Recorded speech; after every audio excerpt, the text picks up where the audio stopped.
I'm going to remarry this woman. My ex-husband declared just 3 days after our divorce. He brought his new partner to my parents' house, where he ambushed me to make this announcement. It seemed he wanted to see my frustrated reaction. Beaming with pride, he said, "As you can see, she's incredibly beautiful. She's kind, gentle, and comes from a prestigious family. Her father is a CEO. She's the perfect wife." I couldn't care less about my ex-husband's new partner, but I was curious about the woman who would come all the way to my parents' house. When I glanced at her, she slightly lifted her hat, and our eyes met. I recognized her face, and for a moment I was stunned, but then I burst into laughter. I'm Aileen Standish, a 40-year-old working in IT. My husband, Tyler, was also my age. We had known each other since high school. Back then, Tyler was the life of the party, always involved in school or sports events. He was popular with everyone, and even captained the soccer team. I, on the other hand, was introverted, preferring books over social events, the complete opposite of Tyler. Despite our differences, we ended up attending the same university and even in the same faculty. Tyler was full of questions. "You're Aileen, right? Do you live nearby? What's your major? Made any friends?" I'd never had a male friend, so I was overwhelmed and initially kept quiet. Even so, my husband didn't stop talking to me, so gradually I opened up and we became close. Tyler always had a naive side to him. Like the time he thought he was scouted by an entertainment agency, but it turned out to be a suspicious venture asking for a $10,000 membership fee according to my research. Sometimes he almost fell for an easy-to-understand scam. I couldn't leave him alone, and while I was trying to take care of him, he told me, "I can't live without you," who is a reliable person. I started to think that there was no such thing, and we decided to start dating. When we started dating, I knew that he was cute, even though he was more motivated than anyone else, but he was kind of lazy. He had a certain charm, despite his cluelessness. Our relationship flourished, and we eventually married after graduating and finding jobs at different companies. We were happy. My husband also worked diligently and helped with the housework, and we got along well. At the height of such happiness, there was new good news. I became pregnant. I was hoping that my husband would become a little more manly and reliable because of my pregnancy, but he often said, "Dinner? I'm sick today, so maybe get something from the supermarket today." Again? "I'll wait until you feel better, so go ahead and make me some food," he said, giving no indication that he cared about me as a pregnant woman. What's more, when my belly started to grow little by little, he often made comments like, "You've really gained weight. You look like a wrestler." I was often irritated with my husband, but for the sake of my unborn child, I was careful not to accumulate stress by going home to take a breather. After a long pregnancy, I safely gave birth to a baby girl. I named the baby Hannah. There were many things I didn't understand and difficulties raising my child for the first time, but I was very happy spending time with my daughter and husband. A year has passed since my daughter was born, and my maternity leave has ended, so I returned to work. I was originally working full-time, but balancing childcare and work was harder than I expected, both physically and mentally. In the end, I consulted with my husband and coworkers and decided to switch to part-time. When I started working shorter hours, my husband's sloppy personality escalated further. "Hey, have you cleaned the bathroom? Just do the cleaning yourself," he said. "Your working hours are short, so you should have some free time." While I was preparing dinner, my daughter suddenly started crying. "Hey, I can't keep my hands off it, so please take care of Hannah and change her diaper." When I said that, he retorted, "I can't do it. I'll never be able to change a diaper. It'll hurt my nose, too." The days were tough, but to be honest, I had gotten used to the situation, and before I knew it, 8 years had passed. Now that my daughter is 8 years old, I don't have much to do with her anymore, so I was planning to put even more effort into my work from now on, but suddenly my husband said, "I'm quitting my job." "What do you suddenly say when our daughter is finally grown up?" He said things like, "I want to grow more. I don't want to be just a worker." My husband sometimes behaves in strange ways that surprise everyone around him, and I call them seizures. I watched him for a while, thinking that it was just another of his whims, when he suddenly announced that he was quitting his job, but his desire to change jobs never seemed to subside. Finally, without consulting me at all, he simply said, "I found a new job, so I'm quitting my job. I'll start working at the new company in 2 days." I thought I would stop them if they were trying to do something suspicious again, but when I looked into the company, thankfully, it was a reputable company. But at this new job, Tyler's delusions grew. He started talking about becoming the CEO and demanding respect as a future leader. My daughter and I were simply bemused by his antics. Things only got worse with Tyler's behavior and attitude. "You look older now. All the young girls at work are so pretty." "Huh? You're getting older too. It's natural for everyone." "I know, but you could at least try to be more fashionable. Look at this woman, she's got 2 kids and still looks stunning." He was showing me a photo of a popular Instagram influencer. I was annoyed at being compared to her. I mean, I do keep myself pretty well put together, especially considering I'm 40 and have a child. It was frustrating how he pushed all the housework and parenting onto me while drooling over young, pretty girls. Around this time, Tyler started working late more often and coming home less. "You've been coming home late recently." "Really? It's the usual time, isn't it?" he replied, but his return time was definitely later. Especially on Tuesdays and Fridays, when he wouldn't be home before 10 p.m. "Why are you always late on Tuesdays and Fridays?" When I asked, he suddenly spoke quickly and defensively, "It's for a project. We have meetings only on Tuesdays and Fridays." "Are you doubting me?" He seemed quite unsettled. "Okay, got it," I said, and he looked visibly relieved. But I was suspicious. Ever since we were dating, he always talked fast and got angry when he was lying or feeling guilty. His behavior was predictable. So, I took action. While Tyler was in the shower, I checked his phone. I remembered the password. He once said, "My car license plate number and the password on my old cell phone are all 4649. It was just like him to be that simple. When I entered 4649, the phone unlocked. And there it was, evidence of his affair all over his phone. Messages on text like, "I'm free this Friday, can't wait to see you," and "Is your wife okay with this?" "She's clueless, no worries." There were also many photos of him cozy with his coworker. It seemed to be a junior at the company. I transferred all the evidence to my phone, shaking with anger. With all the proof gathered, I finally confronted Tyler about a divorce. Initially, he denied everything, but when faced with the evidence, he turned pale. "I'm sorry. Please don't divorce me." "You wanted a divorce, that's why you cheated and grew cold." "No, it was just a momentary lapse. I don't want to lose you or Hannah. Please." I was filled with hatred for him, but couldn't bring myself to divorce for our daughter's sake, who was 8 at the time. I decided to stay married on the condition that he cease all contact with the woman in the future. It seems that she voluntarily resigned from the company, perhaps because she felt uncomfortable having someone, with whom she had an affair, working at the same company. For 6 months, he seemed genuinely repentant, but a year later, he was back to his old ways, belittling me. I couldn't forgive him for the affair and his continuous disrespect. Our marriage was cold. But we stayed together for our daughter. No matter how many times I broached the subject of divorce, my husband continued to refuse. However, a week ago, Tyler suddenly asked for a divorce. "Let's divorce." "What?" "I've made up my mind. Let's divorce." "Why now? You always refused before." "It's not that I didn't want to get divorced," I asked, genuinely curious. I also thought it was best for both of us to divorce.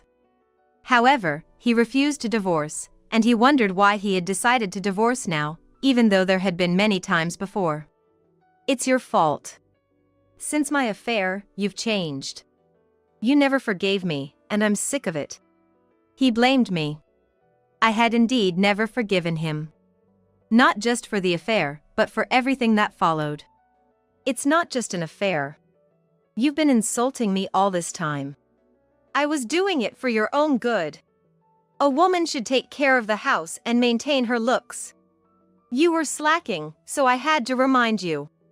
It's not my fault we're divorcing. That's when I realized he would never admit his faults. He always blamed me, never listening when I said he shared the blame. Finally, he insisted, it's not my fault.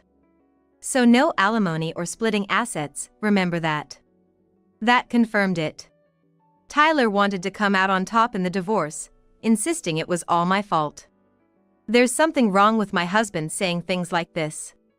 I suspected he might be having another affair. He was so predictable. Getting agitated and talking fast just like before. In the past, I would have confronted him. But now, I have no more interest in him. Fine, let's divorce. I don't need your assets, but I won't give up living with my daughter. All right, that's fine. I said, utterly dismayed at how easily Tyler seemed to give up on our daughter despite always claiming she was so important to him. Soon after, we went through the divorce proceedings and finalized it without any trouble. I moved back to my parents' house with my daughter. She wasn't opposed to the divorce and wanted to come with me, saying, Dad's hardly ever home anyway, and he's so mean to you, Mom. I think it's better if we're apart. I just want you to be happy. I was ready to start a new life with my daughter and my parents, but just 3 days after the divorce, an unexpected event occurred. When I came home from work one day, I saw Tyler and a woman with long black hair in front of the house. She was wearing a hat that obscured her face, giving me a bad feeling. I wanted to ignore them, but since they were in front of my family's house, I couldn't just leave them there. Approaching them, Tyler came towards me with a smug smile. What do you want? I asked apprehensively. I'm going to remarry this woman, he announced triumphantly, his eyes sparkling. Just 3 days after we decided divorce. It was obvious that their relationship overlapped with our marriage. And now he was bragging about it so loudly. What kind of person does that? Has my husband started having strange seizures again? I couldn't help feeling disgusted, thinking this was another one of Tyler's bizarre episodes. I tried to show my disgust openly, but Tyler, absorbed in his story, didn't seem to notice. He went on about his new wife, unasked. As you can see, she's incredibly beautiful, kind, gentle, and her father is a CEO. She comes from a prestigious family. She's the perfect wife. Though I didn't care about Tyler's new partner, I couldn't help but peek at her face. When she slightly lifted her hat, our eyes met. And I recognized her face instantly, freezing for a moment. Seeing me, her face turned pale. I couldn't help but burst into laughter. Stop it, this is too funny. What are you laughing at? Because I know this woman very well. The easy target you mentioned, Tyler, was actually you. Tyler naively responded, a target? You two know each other? What a small world. Meanwhile, the woman, trying to leave, said to Tyler, I'm feeling sick, can we go home now? Her name is Natalia, and she's trying to leave right now, as if she can't stay here anymore. But Tyler stopped her. Laughing cluelessly, what's wrong, Natalia? I didn't know you knew Eileen. Natalia tried to stop him, saying, stop it. We should go home, but my ex-husband showed no signs of coming home. How did you know each other, he asked us, so I explained. Actually, we had worked together for about 7 years. We had been working together for 7 years. While I was explaining my relationship with Natalia, she seemed quite upset and uncomfortable. However, Tyler doesn't notice her behavior and tells me how perfect she is. She's a 29-year-old beauty, graduated from a prestigious university, kinder and gentler than you, a great cook, and a perfect wife. I'm glad I divorced you. I'm sorry that I'm the only one who is happy, he said sarcastically. Huh? What a lovely woman. I tried to empathize with him, but I couldn't stop grinning. When he saw me grinning without crying or feeling regret, he started to get irritated. Why aren't you more upset? crying and screaming? Or are you speechless because my new wife is just too perfect? I see. Tyler must have come to show off his new partner, hoping to see me upset. But honestly, I felt neither envy nor regret.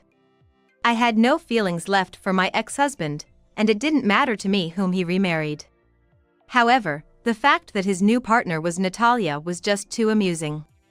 Seeing Natalia's face turn pale, I decided it was time to reveal her true identity to Tyler. I was just surprised by your new partner, Natalia. I guess Natalia was famous at the office for being a beautiful high achiever.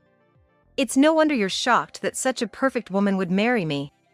Yes, indeed. Natalia was quite famous. Natalia glared at me fiercely, silently begging me not to say more. Natalia, you said before you quit your job that you were having an affair with a married man, and it turns out that man was Tyler. What a surprise. Hey, you can't do it. Don't go around saying you're cheating. Tyler was momentarily taken aback by this revelation of his pre-divorce affair, but soon shrugged it off. It was about my stupid husband anyway. Seeing Tyler so smitten with Natalia, I decided to share more about her. Natalia was promoted quickly at work, maybe because she had a special relationship with the company president. Hey, wait a minute! When was it? I remember you said loudly during lunch break that all men are just wallets to you. That you could easily hook them by selling your body. What? You were famous for saying that you slept with the bosses for promotions or money. That's a lie! You must be mistaken! Right. But it was a mistake to get involved with the president. His wife found out about the affair, leading to your firing, right? Stop it! Don't make up lies! It's not true! Tyler, she's just jealous because we make such a perfect couple. Natalia desperately tried to convince Tyler. Then how about this? Can you still call it a lie? I said, showing them a photo on my phone. It was a video of a drunken Natalia at a company party. Men are just wallets. Buy some ready-made food, plate it up, and they think you're a great cook with no taste. Just undress a bit, and they'll pay you. Now I can pay off my debts. Natalia ranted in the video. It was hard to see her as the gentle and kind person Tyler believed her to be. So, all the meals you cooked were actually store-bought? And you have debts? Tyler asked, confused. Yes, Natalia had a lot of debt. Tyler, in a panic, asked her to explain, but she fell silent. Oh, and Natalia isn't 29 years old. She's 2 years younger than me, so 38. Natalia had lied about her age. Sure, she looked young thanks to the money she received from men for Botox injections and cosmetic surgeries, but claiming to be 29 was a stretch. Tyler's lack of judgment in women was truly laughable. And she's not a CEO's daughter. Her dad works in a factory. So that's why you were so adamant about not meeting your family. It's all lies, isn't it, Natalia? Was there even one true thing in what you said? Tyler's face turned red with anger as he confronted her. I'm sorry. Natalia stammered, caught in her web of lies. It's astonishing that Tyler didn't notice any of Natalia's lies, but that's just like him. He judged her solely based on being young and beautiful, never really looking beyond her appearance. That's the kind of person he is. Discovering that his seemingly perfect Natalia was a facade of lies, Tyler was in shock. Apparently, they met about 6 months ago, and Natalia had been bragging to everyone, I've found an easy mark, even though he's married. They met at a social bar. While I also questioned Tyler's integrity for attending such places despite being married, Natalia targeted him because he boasted, I work at a major company and earn a good salary. Hearing this, Natalia saw Tyler as an easy target. Despite noticing his wedding ring, she thought his money could help pay off her debts. Eventually, Tyler, wanting to divorce me to remarry Natalia, believed that by divorcing me quickly, he could use his income to support both of them. That's probably why she decided to marry Tyler. He probably thought he could start a new family with the younger Natalia. Tyler, looking at the apologizing Natalia with disdain, yelled, "I can't believe this. There's no way I can continue with all these lies." The irony of his own deceit was lost on him. He was just as guilty of lying as Natalia. "Tyler, you don't even work at that company, do you? And you always bragged about your high salary, but you earn less than me." That was... Stuttering, Tyler couldn't hide his disarray. Natalia, realizing Tyler's deceit, exploded in anger. "What? I was going to marry you thinking you were rich. What a letdown." She confronted him angrily and pushed him away. "Huh?"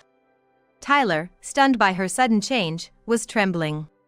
He loved Natalia for being young, beautiful, a great cook, and a supposed CEO's daughter, while she loved him for his supposed wealth. All their lies came to light, and their relationship crumbled. Realizing I had once been married to such a despicable man, I felt disgusted with myself but was simultaneously relieved to have divorced him. The two liars were indeed a perfect match. As I told them I'd claimed division of property and tried to enter my house, Tyler naively exclaimed, "We're already divorced, you can't claim my property." "Actually, the process is still ongoing. Maybe you should look it up. If you hadn't come to tell me, I might never have known about the affair." Hearing this, both of their faces turned red. "I'll discuss further through my lawyer," I said, finally entering my house. They continued arguing loudly outside, causing a nuisance to the neighbors, and were eventually taken away by the police. Later, with my lawyer's help, we finally finalized our division of property. I was delighted to sever ties with such despicable people. Afterwards, I heard from a colleague that Tyler broke up with Natalia. Now, both Tyler and Natalia are without partners and living in a run-down apartment. As for me, I vowed to find happiness for the sake of my lovely daughter. My name is Eleanor Smith. I've been married for 5 years. At 30, I'm still childless and feeling increasingly anxious about it. But my husband says, kids are just a hassle and expensive. We don't need them. Let's buy a house instead. He talks about it as casually as if he's suggesting getting a pet. No second-hand homes for me. It's gotta be a new build. And once it's built, my mom's gonna move in with us. That's settled. I don't quite understand his decision-making process. But my husband is absolutely obsessed with owning our own home. My husband, George, is an only child, so I anticipated living with my mother-in-law eventually. I don't particularly dislike her, and I thought there wouldn't be any issues. Therefore, I agreed to move forward with buying a house. We carefully planned the layout to ensure a peaceful family life, even paying attention to things like the direction the house faces. The home we built is something I'm satisfied with. And so, my mother-in-law moved in, marking the start of our new family setup. However, problems started to emerge as soon as we began living together. My mother-in-law's personality, which I hadn't noticed in our infrequent meetings, became glaringly obvious. She wouldn't return my morning greetings, recleaned areas I had already tidied up, and criticized the way I cut vegetables in the kitchen. If I did it her way, the next time she'd insist on something entirely different. Maybe she's just trying to teach me. But then again, maybe she forgets what she said due to her age. I tried to think that way. However, as time passed, I started to wonder if bothering her daughter-in-law was her hobby. She always had something to complain about, no matter how trivial. She constantly nitpicked everything I did. Whenever I tried to take a shower, she would try to do so at the same time, or she would decide to leave the house at the same time I planned to. She even said that staying home was my duty as a daughter-in-law, so I was forced to change my plans. I eventually spoke to George about these issues, but he wouldn't listen and even yelled at me for speaking ill of his mother. Half a year passed, and both George and his mother stopped speaking to me altogether. It's like I don't exist, with no conversation or interaction. My mother-in-law talks cheerfully with my husband, but the moment I enter the room, they both fall silent. When I sit at the table for meals, she lets out a big sigh. The vibe's off, isn't it? Speaking of which, since Eleanor's not here, I gotta say, she's really incompetent. George, why'd you marry such a woman? Living with her is driving me nuts. Something happened? The lights in the bathroom are always left on, the water's running all the time. And clothes are strewn everywhere. How was she even raised? That's terrible. I'll talk to her next time. It's no use. She'll just deny it and make things unpleasant. The truth is, I haven't done any of that. In fact, it's all my mother-in-law's doing. She blames everything on me, and my husband believes it all. As a result, we've been getting along poorly lately, even sleeping in separate rooms. The reason given was that there are plenty of rooms in the house. Sure, we have spare rooms for future kids, but I never thought it would lead to marital separation. This meal's awful. Maybe Eleanor's cooking doesn't suit your taste, Mom. She might be taste deaf. If I have to eat this lousy food, I'd rather eat out. Yeah, let's get some yummy seafood. And so, my cooking remains uneaten, and I eat alone every day. In the vast room, only the TV seems to talk to me. What a pitiful life. Why am I being ignored? What did I do wrong? I just don't get it. There's a limit to how much to be ignored. Recently, the stress has gotten so bad that I've developed alopecia areata. It was supposed to be a happy marriage, but here I am, stressed to the point of losing my hair. Who could have imagined this? One day, when I returned from work and tried to unlock the front door. What? It won't open. I could insert the key, but it wouldn't turn. Strange, why is that? I tried several times, but it just wouldn't budge. Then, I heard laughter from the other side of the door. Are you there? The key won't turn. Can you open the door, please? I expected to be ignored, but I couldn't start dinner without getting inside. And I knew I'd get snide comments if I didn't cook, even though no one would eat it. Please, open the door. But contrary to my expectations, I heard her voice. You're not needed here anymore. What? Don't you get it? You're not needed anymore. That's why I changed the locks, so you can't get in. I couldn't believe what I was hearing. What do you mean by that? It's simple. This is no longer your home. So, please go somewhere else. After that, I heard nothing more from my mother-in-law. What's going on? I muttered, bewildered as I returned to my car. I tried calling my husband. But even though the phone rang, he didn't pick up. No matter how many times I called, there was no answer, leading me to suspect that he and his mother were in cahoots. Knowing those two, it must be true. They're really going to this extent to drive me away, which is just too much. If they wanted me out, they should have discussed divorce, but there was no talk of that. No choice, I guess I'll stay at a motel for the night. I resigned and drove to the motel. Lying in bed, I felt even more confused. I hadn't done anything to deserve this treatment. In fact, I had been the one putting up with things. I tried contacting my mother-in-law again. And also my husband. But to no avail. I tried calling at different times, even when I thought my husband would be home, but he still didn't answer. What's happening? Do they want to break up? If so, they need to tell me because I can't understand without any communication. Days turned into a week, and I still couldn't reach either of them. This is costing me a fortune in motel fees. I don't want to worry Mom, but I have no choice but to go back home. So, I decided to return to my parents' home for the time being. But that house is mine, too. If this continues, I'll keep paying the mortgage without living there. This is ridiculous. After much thought, I decided it was pointless to keep paying the mortgage and resolved to sell the house. I contacted a friend who was a realtor, and they said they could quickly sell it. Well, it's bound to be lower than the purchase price, considering it's been 3 years. I reasoned with myself, preparing to hand it over to the realtor.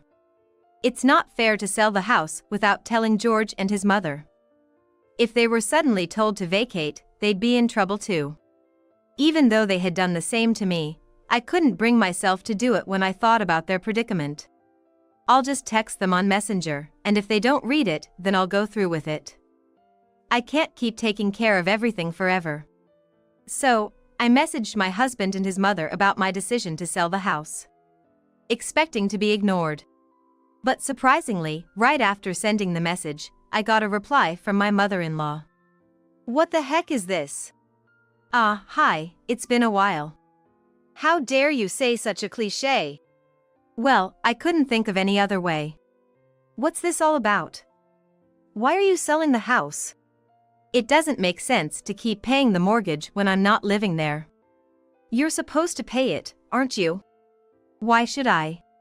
Because you built that house.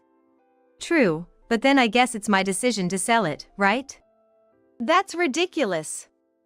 We're living here. That's why I'm telling you about it now. I wouldn't want you to be suddenly forced to leave.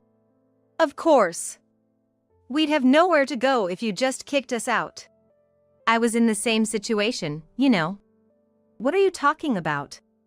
About the time you changed the locks and I couldn't enter my own house. That was necessary. We really don't need you around. What an attitude. Even after doing such terrible things, she doesn't feel any guilt. Anyway, there's no need for me to keep paying the mortgage anymore. I'll be selling the house soon, so please prepare to move out. I won't allow that. Even after that, a flood of messages from my mother-in-law kept coming and pressing me hard. But I didn't respond to any of them, completely ignoring her messages. I've said what I needed to say, and whether they move out or not is their own decision. However, that night, my husband called. It seemed he thought I stopped replying because it was a text conversation. Hey! What's this all about? What do you mean? You must have heard from your mother. Besides, am I being kicked out of the house because you want a divorce? We're not talking about that right now. Don't change the subject. I won't allow you to sell the house. But this is my house. But the house is in my name, isn't it? In your name? What's that supposed to mean? Don't you remember when we were building the house, and we discussed whose name it would be in? You said you'd handle the living expenses, so the mortgage should be in my name. Oh, right. That's true. But what does that have to do with the ownership? Didn't you say it would be too much hassle to arrange the paperwork in your name? And when I said if the house was in your name, you'd have to pay the taxes, you didn't want that. So, you insisted it be in my name, remember? Yeah. I guess I did say that. But even if it's in your name, I'm living here. And we built this house together. But I, the owner, am not there. It's absurd to keep paying the mortgage after being kicked out. That's why I've decided to sell it. There's nothing odd about it. It's a house built for the family. Then are you going to take over the mortgage payments? If so, that's fine by me. Back then, my husband left everything to me. The house's title, the taxes, the paperwork, and the mortgage. Everything was made to come to me. Now that I can't enter the house, it's unnecessary for me. Don't be ridiculous. I'll never allow you to sell the house. Then let's have a proper discussion. If we continue living separately, it needs to be decided whether we get a divorce or not. My belongings are still there, after all. Above all, I don't like this uncertainty. All right, that makes sense. Come over tomorrow, then. So, I stepped into that house again, but I was faced with a shocking truth. Let's settle the divorce issue first. My husband said, presenting me with a blank divorce form.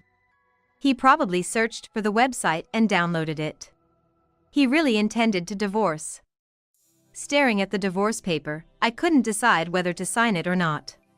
Should I make it this easy to end the marriage?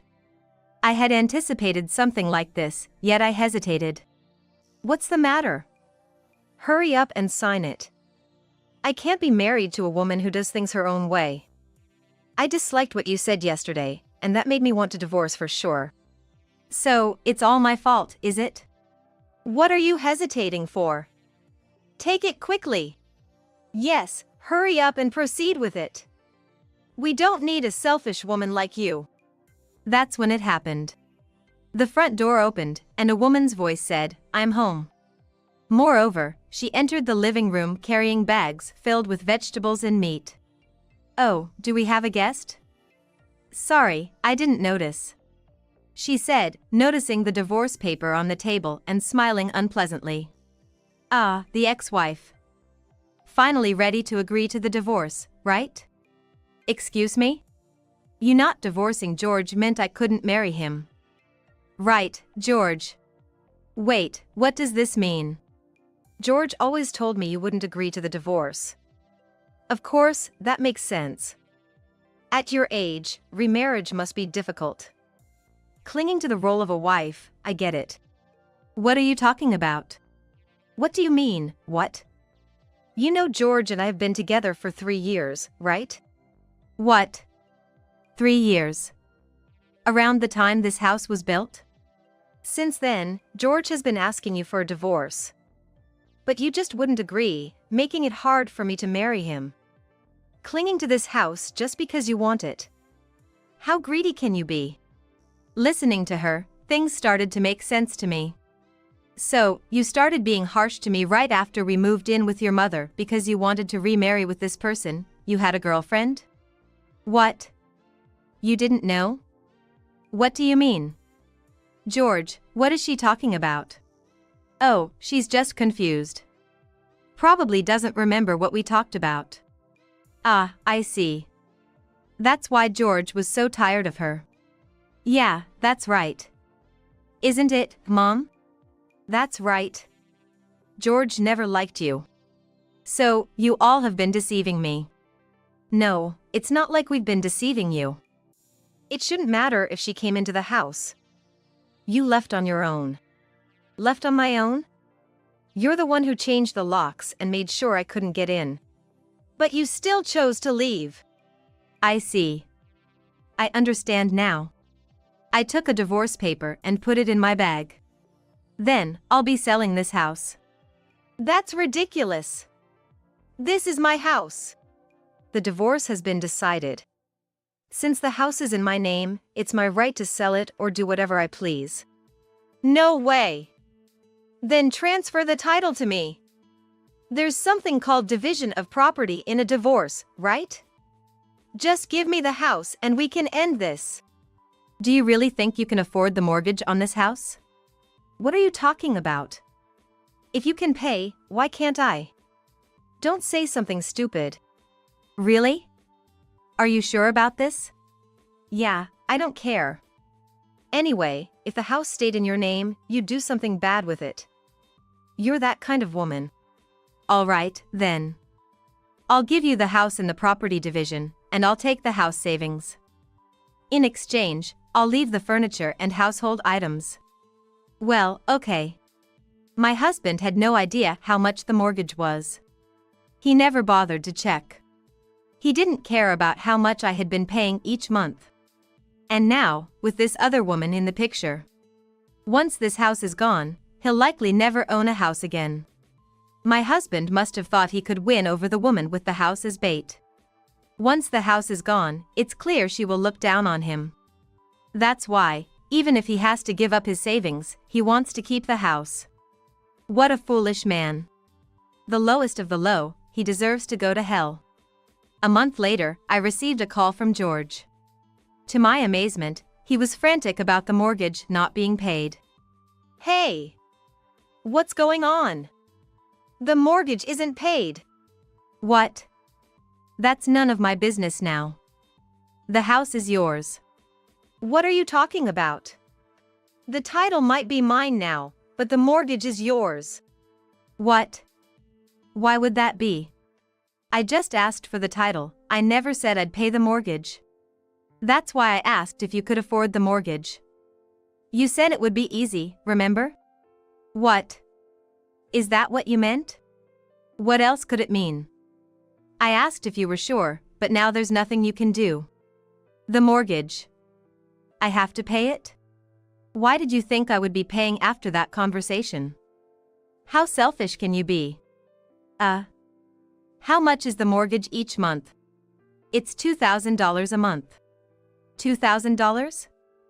Half of my $4,000 salary is going to the mortgage?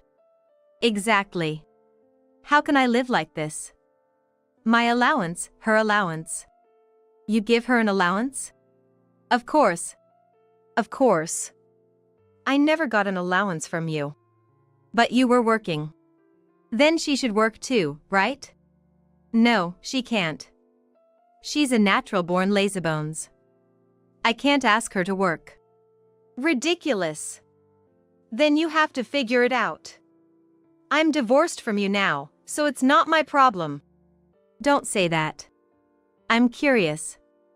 Where did you two meet? How do you even have a connection if she's jobless? We met on a dating site. You were on a dating site? Yeah, well. So, you met there and had an affair? Well, yes. This is not funny. We're divorced now, so it doesn't matter. I can't believe you wanted to marry someone like her. The same goes for her. When we were married, things were fine, so I thought it would work out. I was working, remember? Well, do as you like. I don't care anymore. 6 months passed. Without any contact from George. I thought he and his wife must have managed to get by. However, what George said next was completely unexpected. It's no good. What now? Actually, I was planning to use Mom's savings to pay the mortgage. But she doesn't have any savings. Oh, your mother, she's quite the social butterfly.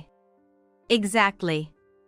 She said in the past 3 years, she's been traveling, going to bars, and eating at fancy restaurants.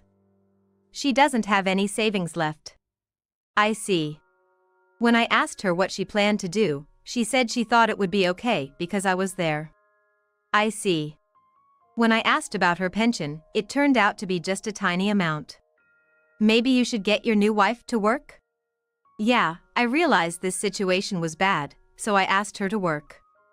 Then she said it's terrible to ask her to work since she's never had a job before. She said she married me because I promised she wouldn't have to work and that I'd support her as a housewife. But she doesn't even do any housework.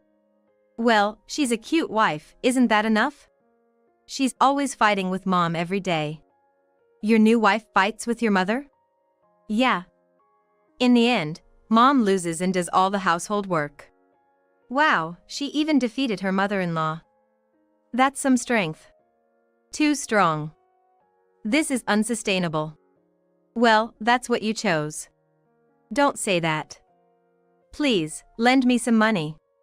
What? You're asking me, a stranger, to lend you money? You must be joking. We're strangers, why would I lend you anything? You should have your own personal savings. Well, I spent a lot to win her over, and now my savings are gone. How foolish can you be? I thought you would keep paying the mortgage, so I believed everything would be fine. And yet, why did you cheat and get a divorce? Your actions are completely nonsensical. I thought you would keep paying even after the divorce. I believed you wouldn't abandon me because you're kind. That's some wishful thinking. Who in the world, after being dumped, would still support their ex? That's just not happening. You really won't lend me any money? Of course not. No one lends money to someone with no prospects of paying back. Fine. Then I'll borrow from a payday loan service. Do whatever you want. It has nothing to do with me. The debt collectors will come to your place? What? Why would they come to me, a stranger? That's not going to happen. Despite his nonsensical claims, 6 months later, he came to see me directly. I borrowed from a payday lender. It seemed he had really borrowed and was trying to make it work. But I can't make the repayments. How much did you borrow? I borrowed enough for the short term, but then the next month's mortgage payment came, and I ended up with both the payday loan and the mortgage. That's to be expected. The debt collectors are relentless. I feel like I'm going bald. Interestingly, my alopecia had settled down, and my hair was growing back in. That must have been the result of my resolution to get divorced. I told the debt collectors to go to you since I couldn't pay, but they refused, saying the debt was mine. That's too obvious. Please help me, I'm desperate. George begged. Why not ask your new wife for help? She already left the house. What? You just got married and she left that quickly? She couldn't stand the situation, and she took all the little savings, anything that looked valuable, claiming it was her share of the property. Oh dear. And now the real estate agent is telling me to leave the house. Why? That woman, she used documents without permission and sold the house on her own. She ended up running off with everything. Oh dear. Your wife was smarter than you. Come on, help me out. No way. George and his mother eventually had to move into a shabby apartment. For a while, he seemed determined to find his runaway wife and recover the money from the house sale. However, despite all his efforts on the internet, he never saw her again. Eventually, tired George realized that he had to focus on repaying his debts. Despite both him and his mother working, she couldn't stand such a life and got hooked on a dating site for seniors, moving in with a man she met there and starting a new life. Quite resilient. And so, George was left with the harsh reality of his mortgage and debt collectors. He started working a night job in addition to his day job. Resigned to his fate, he focused on making regular payments. However, to make him suffer more for what he did to me, I demanded spousal support, which I hadn't claimed yet, $60,000.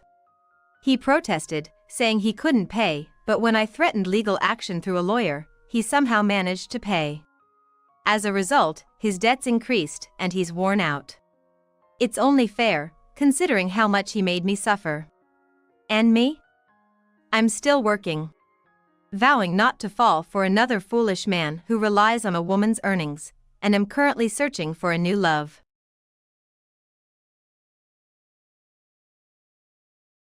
Michael, honey. From a childbirth video found in my husband's room, I heard a voice calling a name. Please, hold my hand, hold it. You can do it, Emily. What? That voice. My husband? What is this? Michael, is it him? Susan. I didn't even realize my mother-in-law, Susan, was right behind me. May, put this DVD back where you found it for now. We need to look into this. My name is May Irwin. I live in a small town in Nebraska, a 30-year-old part-time housewife. I married Michael 3 years ago. I came to this well-known large house in the area. My parents-in-law, who lost their parents early, are kind to me as if they were my own parents. I'm still working, but I plan to quit once I have a child and focus on parenting for a while. But, having a child has been difficult. I have an idea why. However, even to bring up that reason, the timing has been tough for us. Still, I shouldn't rely too much on the kindness of my parents-in-law, so I did what I could to try to conceive. Checking with the gynecologist to see if there's anything wrong with me, understanding my fertile days, and then approaching Michael for intimate times in a way he wouldn't dislike. But after all, that's only what I can do. After all, having a child requires cooperation from both spouses. But Michael, he's either always home late or often on business trips. Given his job, I understand. I work too, after all. But as the days go on, my nights become restless. Going to bed with anxious thoughts and often watching the outside get brighter without being able to sleep. No matter how tired I am from work or household chores, thoughts about having a child occupy my mind, preventing me from falling asleep. I managed during the day. Or so I thought. One day, as I stood up when called by my boss, everything went dark and I fainted. When I came to, I was in a hospital bed. My head and arms were throbbing with pain. Oh May, thank goodness. You woke up. Susan. You suddenly collapsed at work. Don't try to get up yet. You've hit your head. I did indeed feel something like gauze on my head. I must have bled from hitting something when I fell. Probably my arm too. Your boss was worried when you didn't wake up and called an ambulance. I'm sorry for causing worry. It's okay. But you know, the doctor said you're not getting enough sleep. Ah. Can't sleep? Yeah. I don't know why. Well, you're just tired. Maybe you should take a break from work. I followed Susan's advice. I can't help but think about things even if I'm at home, but it's a problem to suddenly collapse at work and cause trouble for others. So, I decided to take about 10 days off, as I had some paid leave accumulated. But then, the days started to feel very long. I decided to do a thorough cleaning. You should just relax, Susan would say, but being told to suddenly take time off is a problem in its own way. First, I cleaned my room, which I don't usually get around to, and then Michael's. I have a routine for cleaning the common areas of the house as part of my daily chores. But personal spaces tend to get neglected. Michael, too, with his late returns and frequent business trips, hardly ever does a thorough cleaning. So, I quickly finished up my room and started on Michael's. There's a shelf in his room filled with DVDs and CDs. His hobby. After all, what started our marriage was a shared interest. It was a match made through relatives, but I remember being surprised at how well our conversation went when we first met. Thinking back to those times makes me nostalgic. But then, I found something odd. A clear CD case with a homemade-looking label. But the content was a DVD. The shine on its surface was different from a CD. Apparently, it was a homemade burn. The label on the pastel background had some dates printed on it. Feeling an odd sense of foreboding, I decided to watch it. I put it in the player in the living room and pressed play. On the screen was a woman smiling on what looked like a hospital bed. But I was shocked when the camera zoomed out. The woman's belly was big. I sped through the video, with a sense of dread growing inside me. Eventually, the woman in the video was moved to the delivery room. The camera followed her in, and I was taken aback by the angle.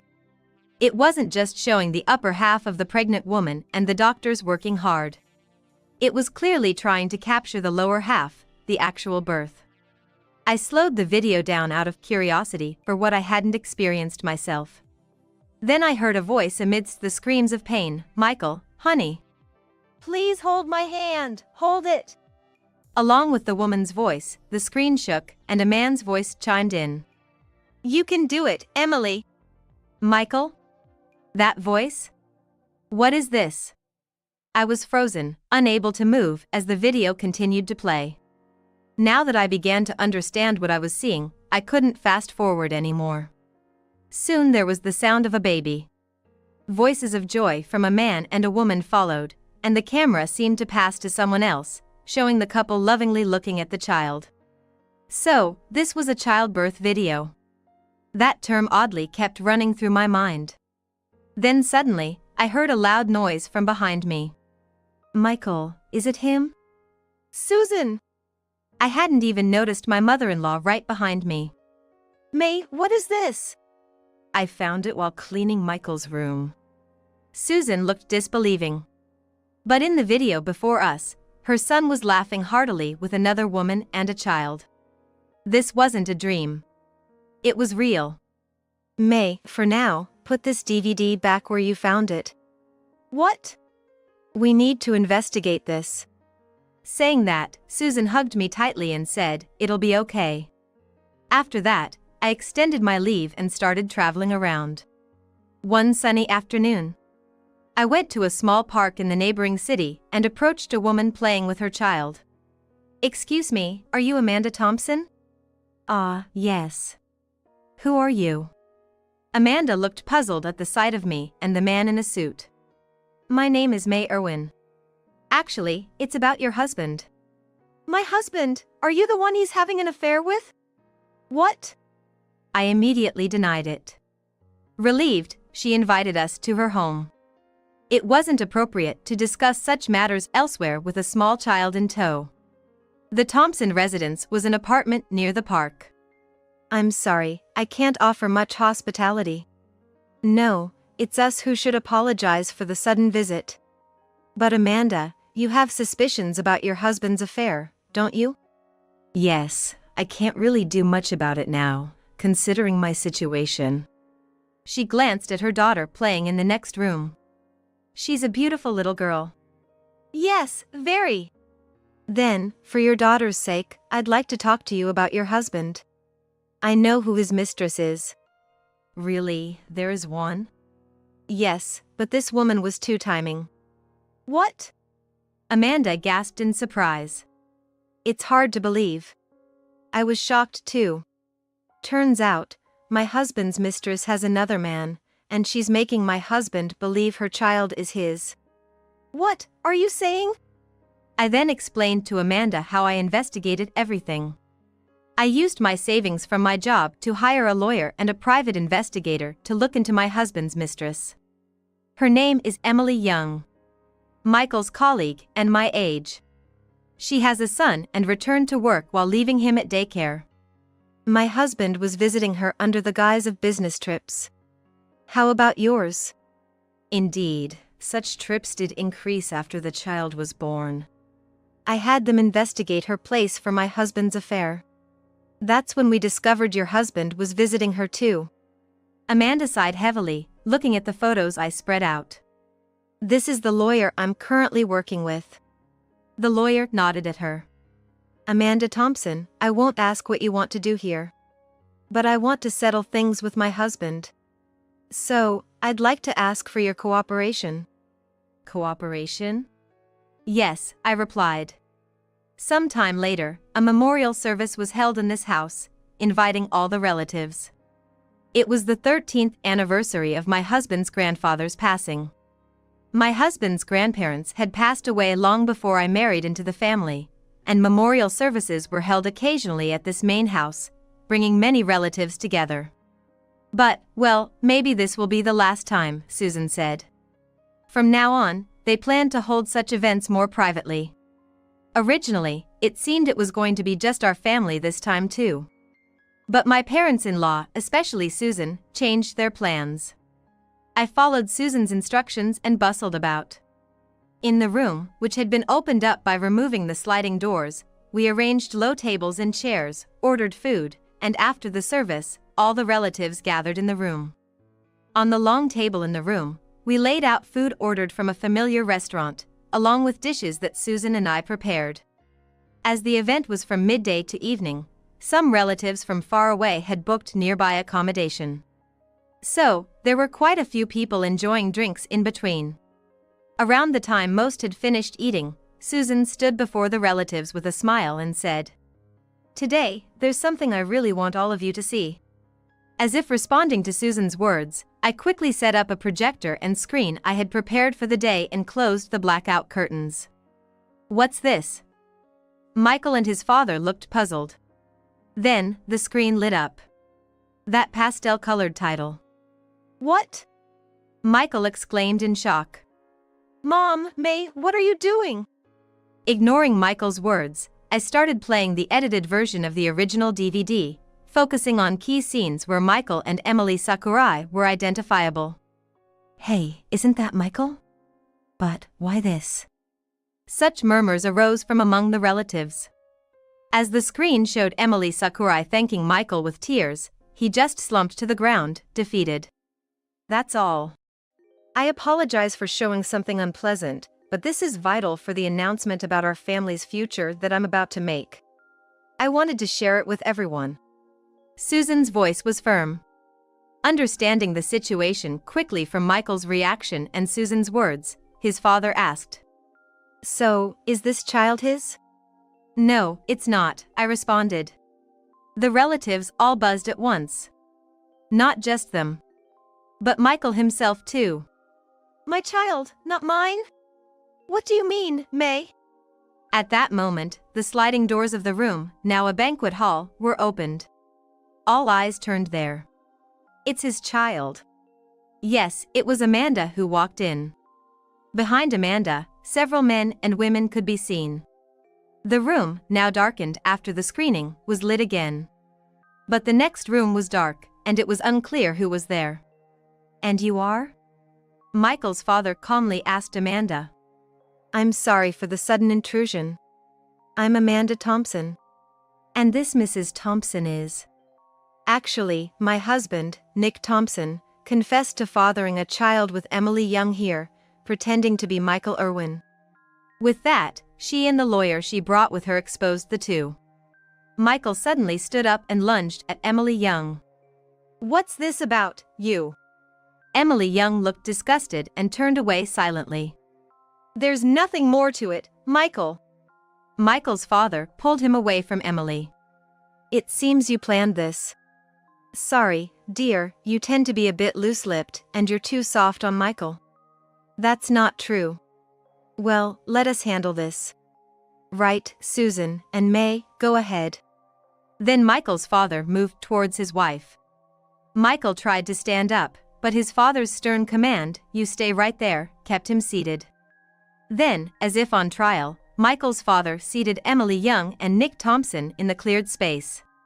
I adjusted the lighting and operated the projector again. This time, edited evidence photos flashed on the screen. Ladies and gentlemen, after finding the birth video in Michael's room, I commissioned a private investigator. This is what they found. May, you! Here we have them in the park with a child. On that day, Michael was supposedly on a business trip far away. I continued as the crowd murmured, glancing at Michael. And this lady here, Emily Young, during the investigation, we captured something interesting. I switched the video. Stop!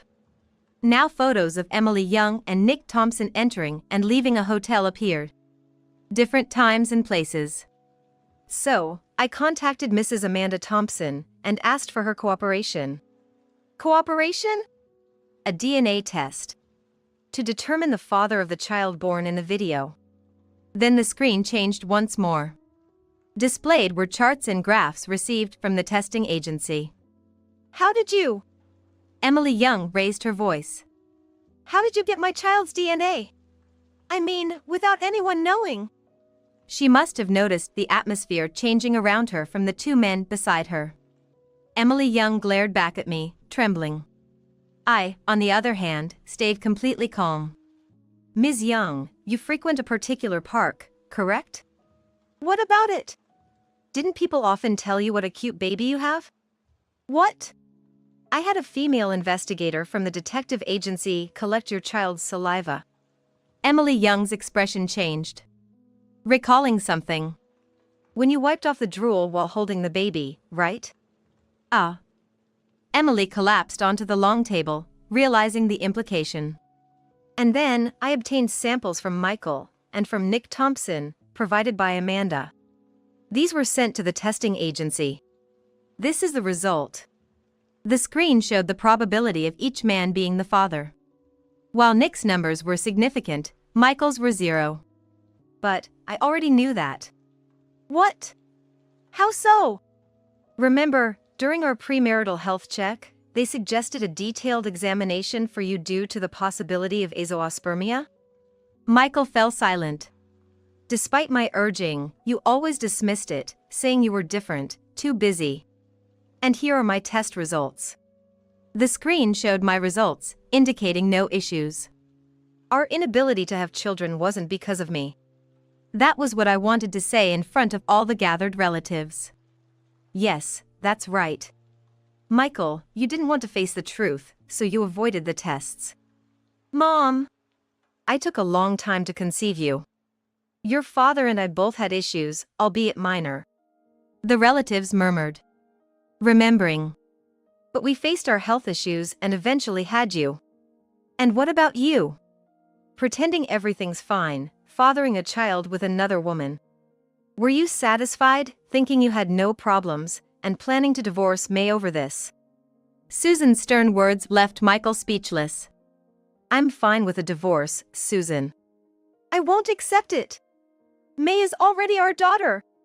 I want to stay your daughter too. Right? There's no divorce, okay? Well. Michael's father pondered. Susan, how did our son turn out like this? Maybe we spoiled him too much. Divorce would be a reasonable outcome. No! I'm supposed to inherit this house. That's off the table. Under the brightened lights, Michael's eyes widened.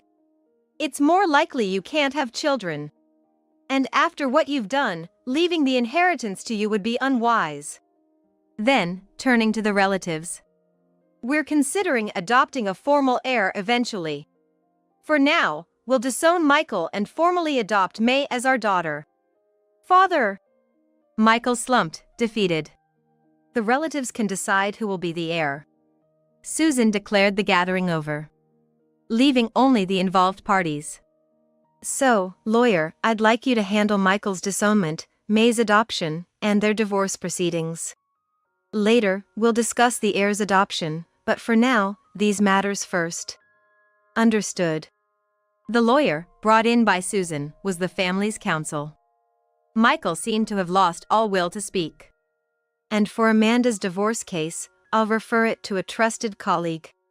Rest assured. Thank you. Divorce? Nick reacted, shocked. What can you do alone? You're just a housewife.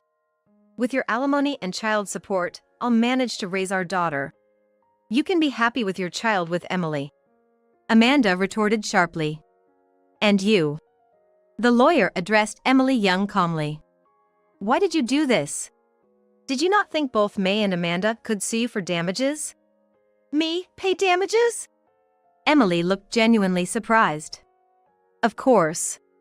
As the lawyer nodded affirmatively, Emily Young suddenly descended into chaos, shouting various things in a frenzy. Then we will discuss this matter elsewhere. Please contact us once you've made a decision. The lawyer said, taking Emily Young and Nick Thompson away. Thank you for everything.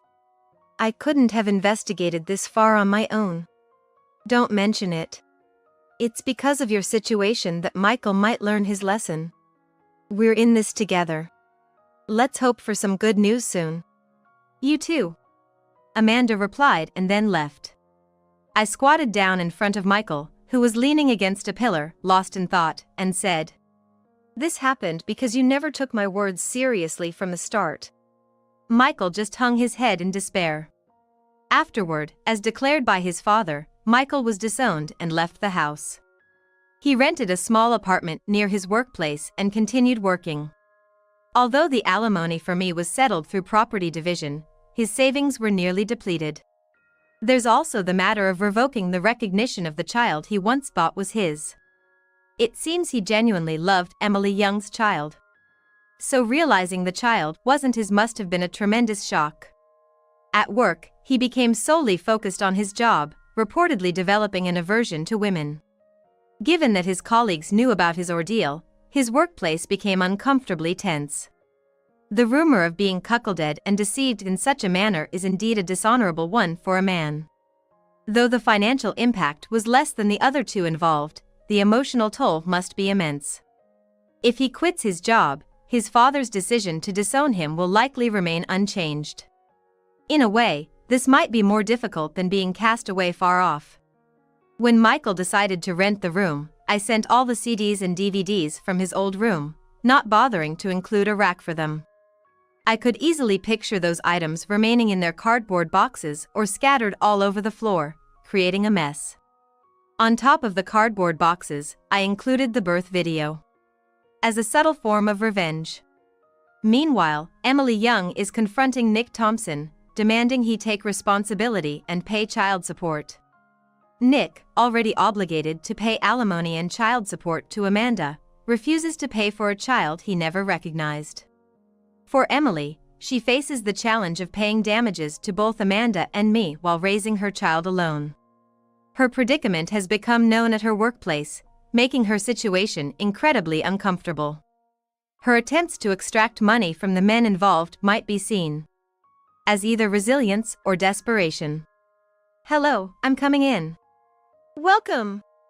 Since then, Amanda moved from her previous apartment to a smaller one suitable for a single mother. She found a new job and leaves her child at daycare on workdays. On weekends, she sometimes visits our house. Oh, what a cutie. Come here. Now my true parents, Susan and her husband, adore her child.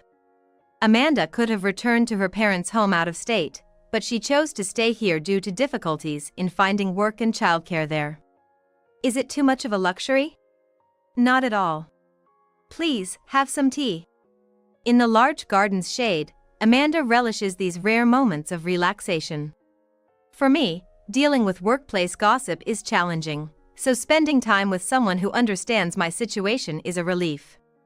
There might be future complications with the relatives deciding on an adoptive heir, but for now, peaceful days seem to continue. My name is Emily. Recently, my husband William got promoted, and I sent him a gift to celebrate. I had been feeling something was off about him for a few months, and the day after I gave William the gift, his true colors were revealed. Hey, why was the gift I gave you yesterday just sitting in the trash? You thanked me for it when you received it yesterday. Didn't you like it? Huh? Whatever. Why do you have to check up on every little thing? It's my gift, so I can do whatever I want with it, right? Besides, it was probably some cheap stuff anyway, so I threw it out.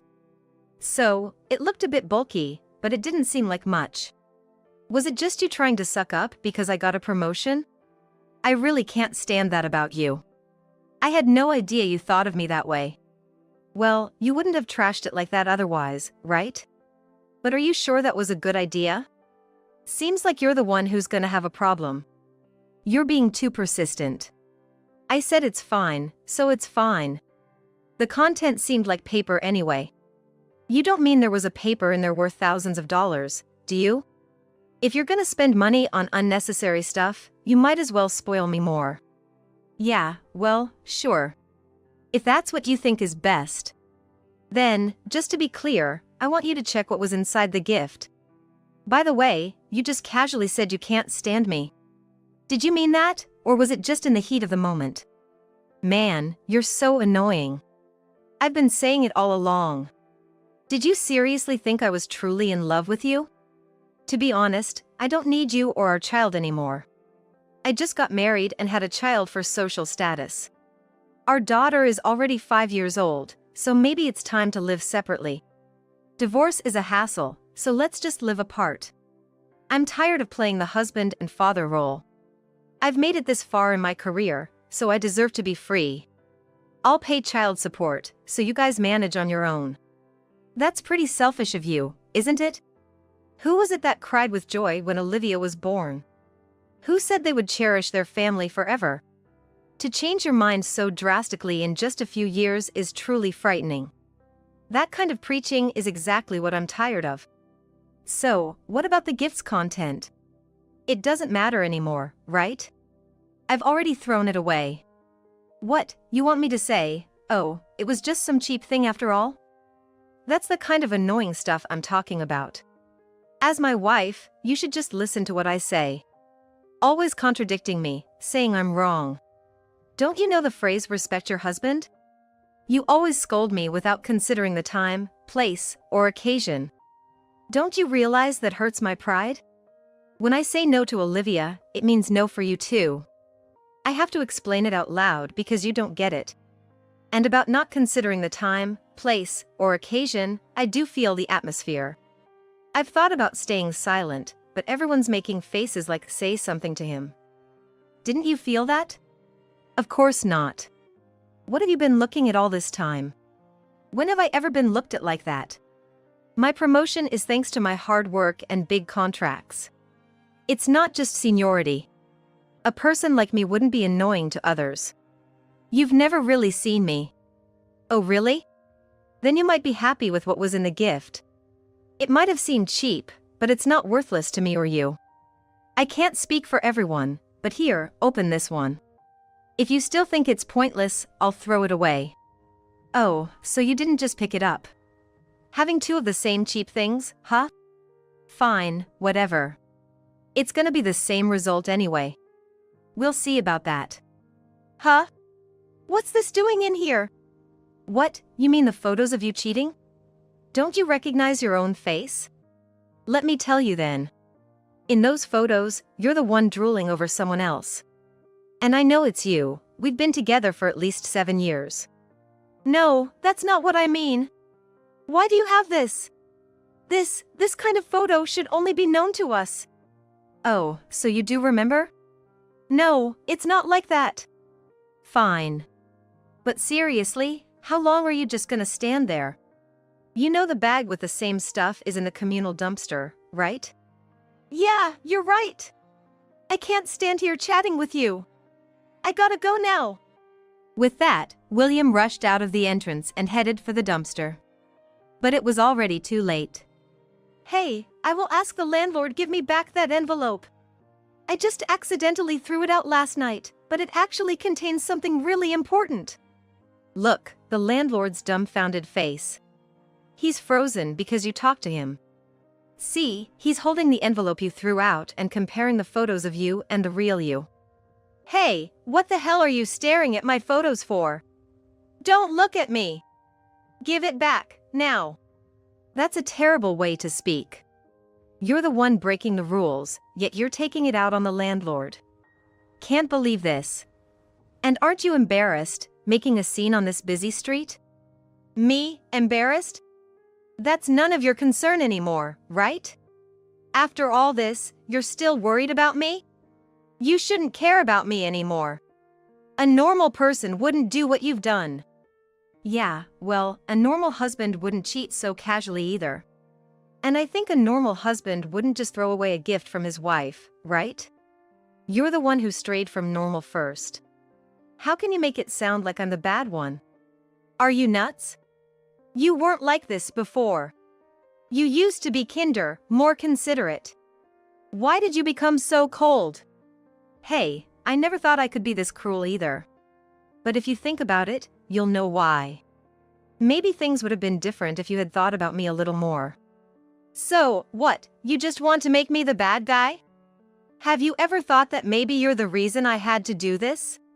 Can you honestly say that you're completely blameless? Don't you ever think that your actions drove me to do this? What? Are you blaming me now? That's not what I'm saying. I'm asking if you can honestly say you've done nothing wrong. You're always blaming me.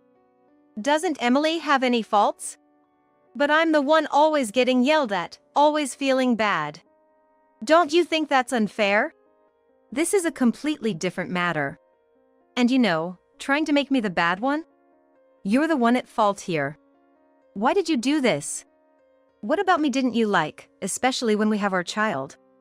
Explain it to me in a way that I can understand. If you're going to blame me, you need to explain yourself first. Don't say you too. I have all the evidence in these photos. Everything in these photos is what you dislike about me. And since you wanted a divorce, I included a lawyer's contact too. What? You went that far? But you need a witness, right? Who did you ask? Really? Yeah, really. That's why I gathered all this evidence.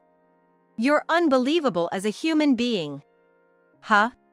Isn't that obvious? I had to tell your mother first, so she wouldn't be shocked. It was faster to have your mom and my mom know it.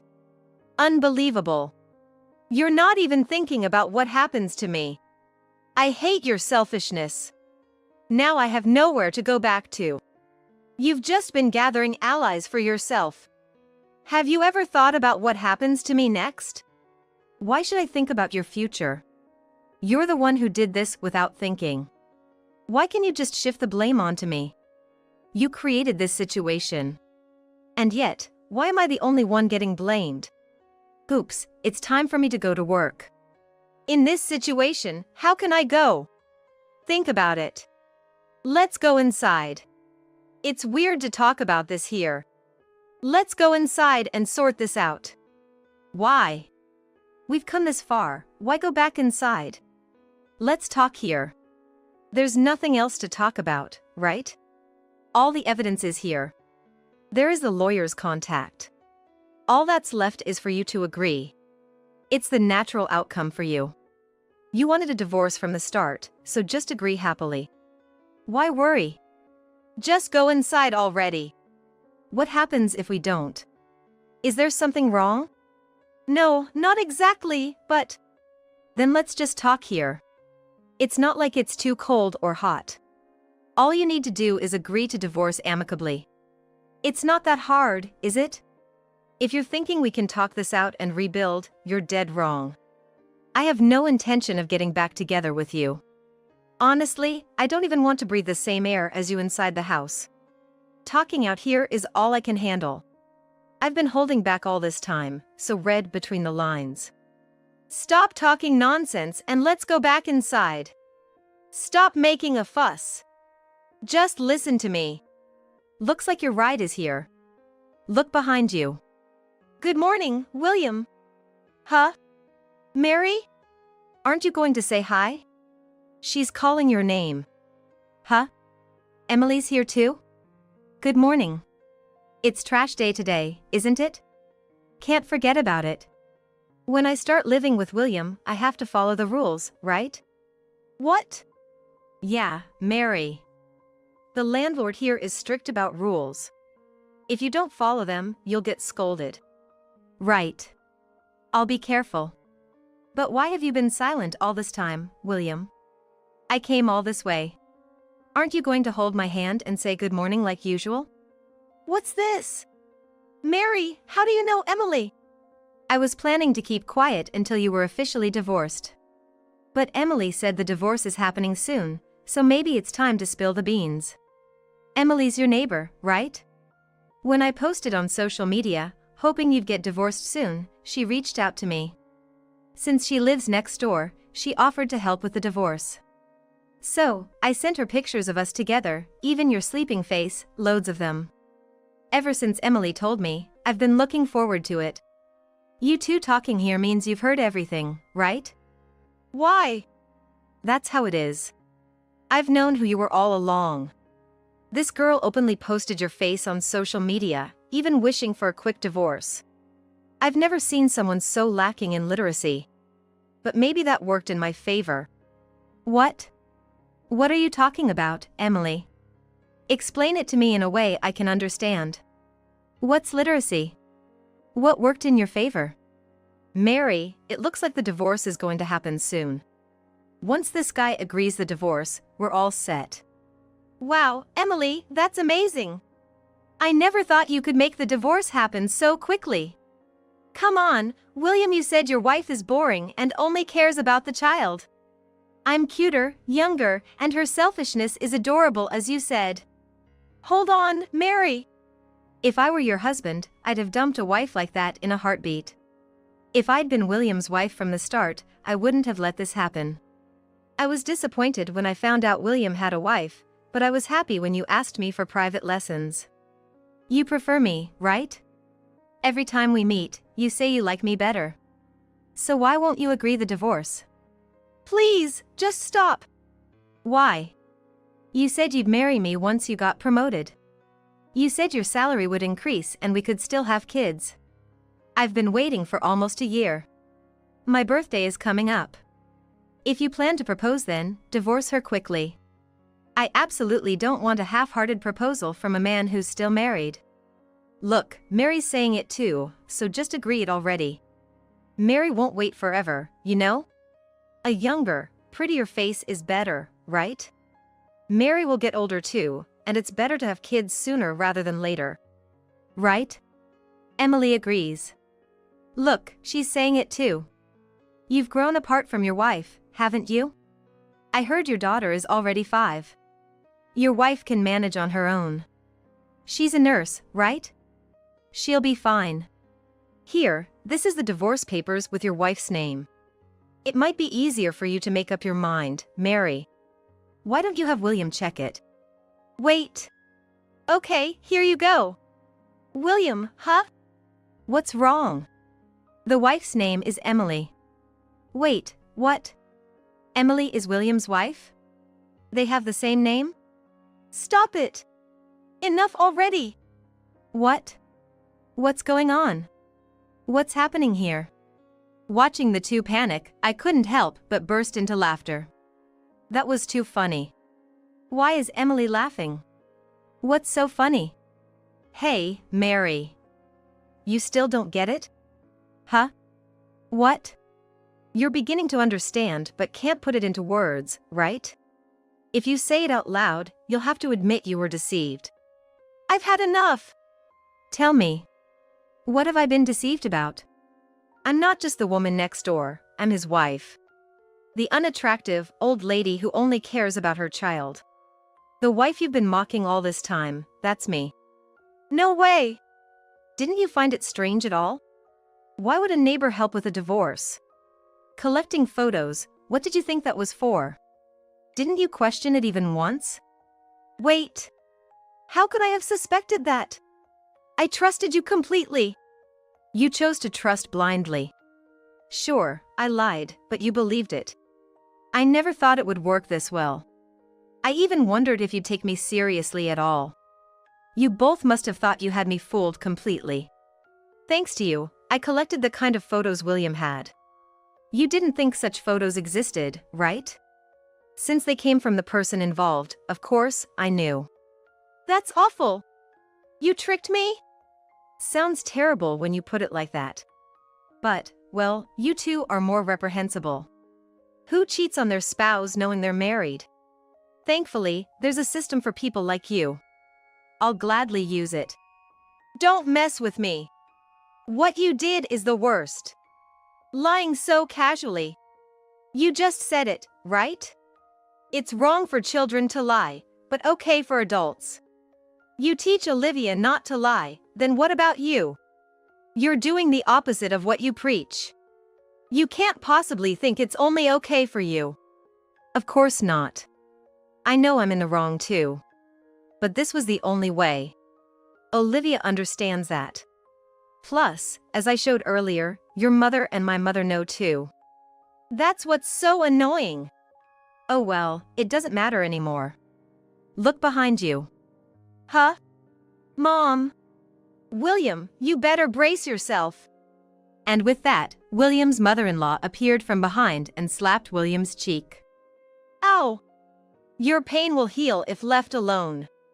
It's nothing compared to the suffering Emily and Olivia went through. Do you even realize the awful things you've done? Hey, who's this lady? You're William's mistress, right? You knew he had a family, yet you still got involved. William is at fault for approaching you, but you could have rejected him. That would have spared everyone this pain. Enough, William. Divorce Emily right now. You've seen the divorce papers, right? Divorce her for Olivia's sake and never show your face at our house again. Why? Why are you rejecting me too, Mom? Emily and Mom have given up on me. What am I supposed to do now? I've lost my place to return to. What am I supposed to do? Hey, William. I'm here, aren't I? We can always be together.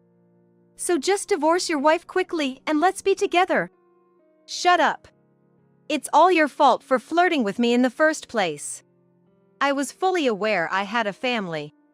Yet, you're the one who swayed my resolve. Everything is your fault. What? Are you kidding me? If that was the case, you shouldn't have approached me from the start. And what do you mean I flirted with you? That's ridiculous. You're the one who looked at me that way, right? Well, whatever. I'm over it. Do whatever you want. I don't care about you anymore. Bye. With that, Mary quickly left the scene. Before I knew it, the landlord had also disappeared, leaving just me, William, and his mother-in-law. That's the situation. I've said all I needed to say, so I'm going home now. Oh, William, let me tell you something. Emily has already consulted a lawyer. No matter how much you struggle, there's no escape. Be prepared for that. Come on, Emily, let's go. We need to pack your things. William, go to work. You're an adult. Emily and I will take refuge, so don't expect to see us again. Guided by his mother-in-law, I went back to my apartment to pack my things. Around noon, I received a tearful call from William, who must have gone to the office. Hey, what should I do? Mary reportedly told my boss that I've been harassing her. It's not true, but I'm about to be investigated. What do you think I should do? Hey, do you really think I can answer that? This has nothing to do with me anymore. It's a problem between you and Mary. Oh, by the way, I've been blocked, so can you pass a message to Mary? I've reported everything to your family, so make sure to pay child support. That's awful. That's how it is, so don't call me anymore. Good luck. Wait for me. I hung up the phone mid-conversation and set it to reject further calls. Long time no see. Really, it's been a while, Emily. I'm sorry for all the trouble William has caused. It's okay. It's all settled now, and you're not to blame. I appreciate you saying that. Did you manage to finalize the divorce process? Yes, I managed. William got fired for false accusations by Mary. I thought so. He was ranting about that when he came to our house. He came over even though you told him not to? Yes, he did. But I didn't listen to him and called the police and even sprinkled salt on him. That's so like you. Right? What about that woman? Yes, Mary's parents with her came to apologize to me. That's good. Is Olivia doing okay?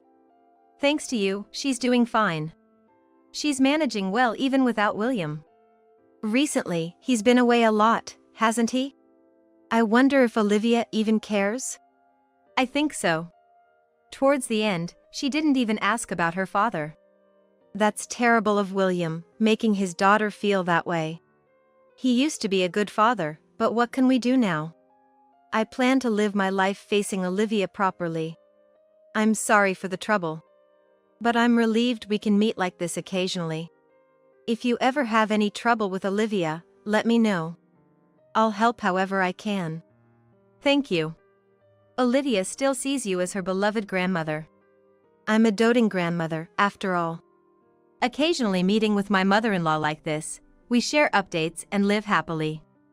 I keep Olivia's well-being my top priority and plan to continue living that way. I'm going to live here with my eldest son, his wife, and my grandchild. John declared this loudly, puffing out his chest with confidence. Behind him, Michael and Linda smirked at me maliciously. How can they be so selfish? I felt dizzy, but more than that, I couldn't stand the thought of my happiness being threatened. It must have shown on my face. Michael, as if to deliver the final blow, taunted me. If you resist, I won't take care of you. I don't remember raising a child like this, but I regret that it's come to this. Still, I pretended to take the bait and firmly stated, "Then I'll leave." No one there expected that response. They stared at me, faces blank with surprise. Then John, coming to his senses, pointed at me and started yelling. You're leaving? If you do that, you'll be out on the streets. If you think you're threatening me, think again. I could tell his words were a bluff by the sweat on his forehead. So I looked straight at John with a bold demeanor. My name is Emma Young, a 53-year-old remote worker. I met John, my husband, when I started working and married him after several years of dating. Shortly after we got married, I got pregnant and had a healthy boy, Michael. Michael is now married and has a child of his own. John used to be very kind, always caring for me. But a few years after our marriage, his attitude began to change. After quitting my job to become a full-time homemaker following childbirth, John's treatment of me grew colder, and I was often treated harshly. I considered divorce several times, but couldn't decide because Michael was still a baby. I thought raising a child needed cooperation, but that ideal was quickly shattered. If Michael cried at night, John would click his tongue, and if I couldn't prepare his breakfast due to lack of sleep, he would yell at me early in the morning. Despite this, I couldn't help but look forward to seeing Michael grow up. When Michael began to understand things, it was a joy to see who he would call first, me or John. I won that small battle. Knowing this, John started to engage more with Michael. For example, he would entertain Michael while I cooked, or he would willingly bathe him. As a result of John's continued indulgence, Michael, contrary to my hopes, began to mimic John's behavior. Once Michael could do things on his own, he became more mischievous. When I scolded him, he would retort with John's words. When Michael didn't clean up his toys after playing, I told him to tidy up, and he snapped back. Shut up. If you want it cleaned up so badly, ask more nicely. Then, after I properly scolded him face to face, he would clean up with a disgruntled face, but soon he'd be back to his old ways. I worried he would become a nuisance to others and talked to John about it, but he said, "He's a boy, he needs to be energetic. He'll behave once he's older." Indulging him like this, Michael grew up mischievous. There were countless difficulties, but somehow, I managed to raise him until he graduated from college. It seemed like neither John nor Michael understood my struggles, and I felt burdened with unreasonable feelings as Michael started living alone. Honestly, when Michael left, I felt relieved and returned to living with just John in our house. Until then, Michael's presence had distracted me from John's bad behavior. But now, in the suddenly quiet house, John's negative traits stood out more. His attitude hadn't changed since our marriage years ago, but his unreasonable behavior now took a toll on my mental health. One day, when I was almost fed up, Michael brought a woman home. He said she was his fiancée and they were planning to get married soon. I was overjoyed that Michael, who had been nothing but trouble, was getting married. His fiancée, Linda, appeared strong-willed but was soft-spoken and very polite. She seemed an unlikely match for Michael, but I had no complaints since she chose him. John also approved of their marriage right away. They planned to live in Michael's current apartment after marriage, not with us, but the thought of a lively future made me happy. I know things are gonna get tough for you guys, so feel free to rely on me. They had both been living alone until now, but they would be living together from now on. I wanted to be a support for them, expecting they might face various challenges. But after they got married, they frequently visited, taking over the living room from morning till night, joining us for shopping only to add unnecessary items to the cart and leave me to pay. I started to feel fed up with Michael and Linda's behavior. Then, when Michael and Linda, who used to frequent our house, suddenly stopped visiting, I received a surprising call. Hey, listen to this. We're having a baby. Michael sounded ecstatic over the phone. John and I congratulated them on their first grandchild. Good job, Michael. So, when's the baby due? What? Didn't you hear me? The baby's here, that's why I'm calling from the hospital. It turned out Michael was announcing not a pregnancy, but the birth of their child. Shocked, we rushed to the hospital to see our grandchild. After that whirlwind of events, Michael and Linda started visiting often again. It was great seeing my grandchild, but they would leave me with the baby and go out. And to top it off, they'd say, "Emma, the baby's fine with just milk, thanks." Yeah, lucky to have you, Mom.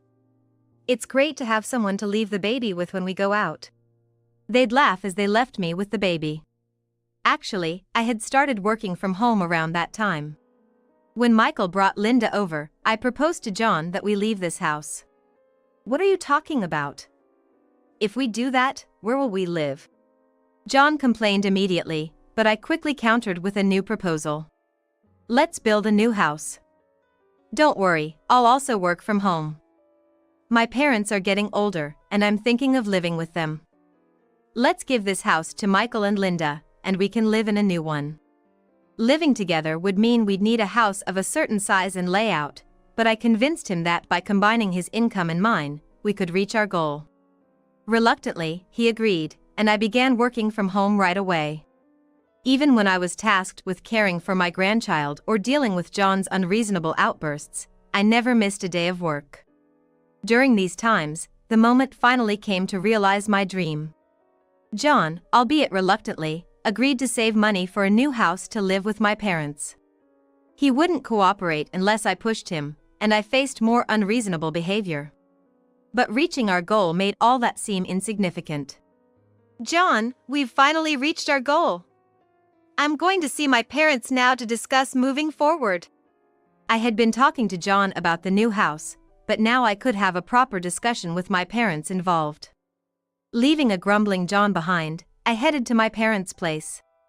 Despite multiple intrusions from Michael and Linda, just the thought of living soon in a new house with my parents brightened my mood. My work was going well, and I was finally able to purchase the house I had always wanted. I reported this to John, looking forward to the day of the handover. Then, on the day of the handover, as I was about to step into the house, excited, a moving truck suddenly stopped by. Stunned, I watched as the movers began unloading. And I hurriedly stopped them. I hadn't heard of such arrangements, and neither our nor my parents' belongings had been moved in yet. Whose belongings were they trying to move in? The confused mover and I were trying to understand the situation, when a loud voice came from somewhere. "What are you doing, meddling in things?" The voice belonged to John, and as I turned around, relieved to hear him, I realized the words were directed at me. I realized that those words were directed at me. John gestured dismissively at me as if I were a nuisance, while Michael and Linda were talking to the moving company staff. Then John came over to me and said this. "We're going to live here with our eldest son, his wife, and our grandchild." John announced this loudly, chest puffed out with confidence. Michael and Linda stood behind him, smirking at me maliciously. How could they be so selfish? I felt dizzy, but more than that, I couldn't stand the thought of my happiness being threatened. That must have shown on my face. Michael, as if to deliver the final blow, taunted me. "If you resist, I won't take care of you." I don't remember raising a child like this, but I regretted that it had come to this. Still, pretending to take the bait, I firmly stated, "Then I'll leave." No one there expected that response. They just stared at me, faces blank with surprise. Then John, coming to his senses, pointed at me and started yelling. "You're leaving? If you do that, you'll be out on the streets. If you think you're threatening me, think again."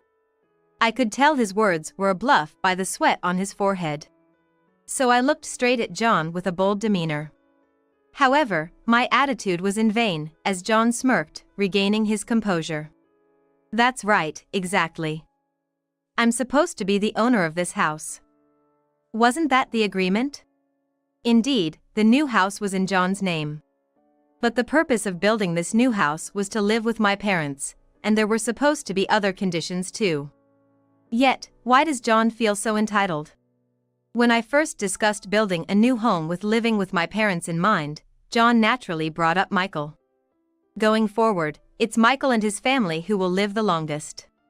Wouldn't it then be better to build the new house for Michael and his family? That was a reasonable opinion, but I wanted them to achieve this on their own. So, I persistently persuaded John until he reluctantly agreed. That's why the new house was designed with as many barrier-free features as possible, geared towards my parents. Since marrying John, I hadn't spent much good time. But now that Michael is married, I should be able to live as I please. I've spent so much time on John and Michael, neglecting my parents. Now it's time to give back to them. Lost in these thoughts, I must have been glaring at John and the others. Realizing this, John mocked me. "What's with that defiant look? Struck a nerve and now you're speechless, huh?" His words infuriated me. I've put up with so much and resigned myself to his behavior until now. But this time, I couldn't just let it go. Even when John, who was once kind, changed his attitude completely. Even when Michael, imitating John, hurled harsh words at me. Even when John got angry, yelled, threw tantrums, or ignored me on a whim. Even when Linda clearly treated me disrespectfully and dumped childcare on me. I had endured all this patiently. But now, it wasn't just about me, it involved my parents too. And to have it so easily taken over like this was unbearable. Fed up, I couldn't hold back anymore. "Enough is enough. This house was supposed to be for me and my parents, and you, wasn't it? Technically, you're the owner, but strangely, the bank account for the payments is only Michael's. Who prepared everything up to this point, huh?" Yes, the condition for building this house was that it would be in John's name. I understood that. It's better for appearances. But strangely, only Michael was making the loan payments. John claimed he wanted it to look like Michael bought the house. So it seemed like he was doing a good deed for my parents. But I never understood the reason behind this arrangement. However, as long as I could live with my parents, I was okay with any form. So, although it didn't sit well with me, I agreed. Little did I know it would turn out like this. As I stated my case, John, Michael, and Linda all smirked in the same way. That's when I realized it. John had planned from the start to make this house his own. I was like a worker ant, gathering materials and building the nest, only to be manipulated at the last moment.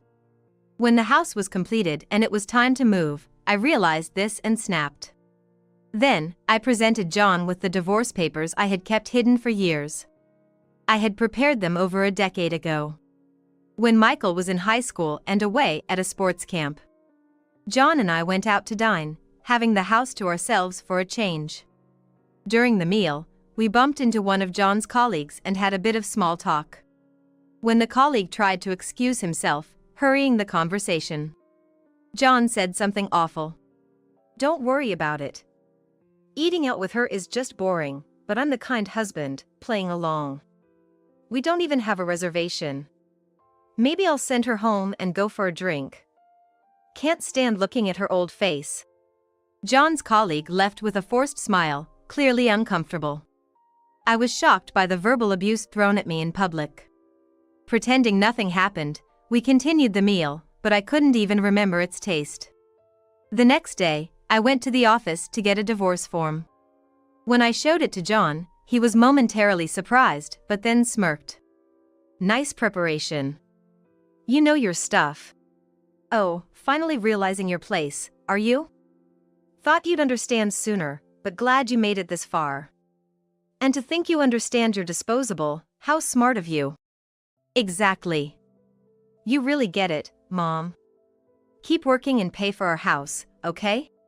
All three of them, John, Michael, and Linda, laughed at me condescendingly, and Michael snatched the divorce form. He handed it to John, who began filling it out, humming a tune. It was clear from his attitude that John didn't remember anything he had done to me, not just from that night but all the years prior. He might even start claiming he did nothing wrong. After filling it out, John waved the form at me, smirking. I snatched it, quickly put it in my bag, and took out my phone. I opened the recording app and held it up in front of them. "Emma, you're scary. Gathering evidence for divorce now is too late, you know." Ignoring Linda's mocking laughter, I confirmed with John. "I want no alimony or property division, just don't contact me again." "Sure. If you do, I'll hire a lawyer and demand alimony." Yeah. John responded nonchalantly, laughing throughout. I wondered how someone could be so brazen. Trying to keep my temper in check, I turned to Michael and stated clearly. "And Michael, now that our marital ties are severed, our parent-child relationship is over too." "Ah, okay. They both responded. "Well, that's all I needed. We'll likely never meet again, so take care of yourselves." I stopped the recording and decided to leave. Neither John, Michael, nor Linda seemed to grasp the reality of their future. Without anyone stopping me, I went to the office to file the divorce papers. 3 days after filling out and submitting the rest of the divorce papers at the office, while I was packing up with my parents for the move, John called me. Just the other day, I told him not to contact me again, or I'd hire a lawyer and sue for emotional distress. But he must have had a reason to contact me so desperately. However, now that we're divorced, it's no longer my concern. Busy with packing, I decided to ignore the call. But just as I thought John's call had ended, Michael called me next. Both of them reaching out must mean something serious is going on, but it's none of my business. I ignored both calls and continued working, but the constant ringing was too distracting. Reluctantly, I answered when John called again, and immediately, I heard his pitiful voice. "Help me, Emma, I can't stop the calls from the bank and Michael."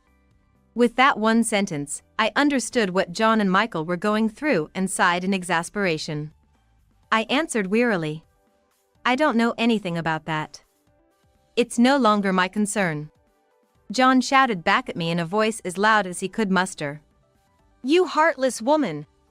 No matter what he said, it was absurd for him to complain to me given their situation. Honestly, I couldn't care less what happens to them. More importantly, do you remember the promise we made just the other day? I deliberately sighed audibly before reiterating. Though it was already too late since John had contacted me. What promise? As expected, he seemed to have forgotten. I couldn't help but laugh inwardly. The one where I said I'd hire a lawyer and sue for emotional distress if you contacted me. I never heard such a thing. Whether you listened or not, I definitely said it, and you responded. No, I didn't. I wouldn't easily agree to such nonsensical terms. John was vehemently denying it, but I had anticipated such a claim. That's why I had recorded the conversation. It's recorded, so you can't escape this. Please, forgive me. If this continues, both Michael and I will be lost. John's voice was even weaker than when he first called, pleading with me. But considering everything that's happened, there's no way I could forgive him. Absolutely not, I'm going to consult a lawyer now. I flatly rejected him, but John, who only accepts convenient truths, persisted. Let's get back together, okay? I bluntly replied to John's absurd suggestion. In your dreams. I was surprised at how cold my own voice sounded. I then hung up and blocked John's number. That should ensure no further contact from John. Feeling relieved, I was about to resume packing when my phone rang again. Wondering what it was now, I checked and saw Michael's name. I had completely forgotten in the heat of the moment with John, but Michael must also be receiving numerous calls from the bank. He seemed to be reaching out to me for help, just like John. I thought about not answering, but decided to enlighten him about society and answered the call. Mom, please help me. I keep getting these crazy calls from the bank, and Dad won't answer his phone. His voice was as pitiful as one could imagine. Having to deal with the same issue twice in one day was too much for me. So, I decided to be brief and sent him the recording before he could say anything more. Your father is that kind of person. Also, I've just sent you a recording of something important, so listen to it and understand. With that said, don't contact me again. You and I are strangers now. After hearing what I said, Michael was yelling something on the other end of the phone, but I hung up without listening. Then, just like I did with John, I blocked his number and went back to my packing. Once I finished a phase of the packing, I headed to the law office. I explained the whole situation and decided to sue John, Michael, and of course, Linda for emotional distress. To be honest, considering there's a child between Michael and Linda, I thought about going easy on them. But thinking back to what happened 3 days ago and everything before that, I just couldn't let it go. I hoped this would be a good opportunity for them to learn about the harsh realities of society. So, I didn't hold back and went through with the full claim. As a result, John was demoted and took a pay cut after this incident became known at his company. Apparently, it became so uncomfortable for him there that he resigned voluntarily. I heard from my lawyer that he's now juggling day jobs to pay the alimony. As for Michael and Linda, their schemes failing led to a huge fight. Linda even brought up divorce. But with a child to consider and unable to afford the alimony on her own, she gave up on the idea. Their home is probably as cold as ever now.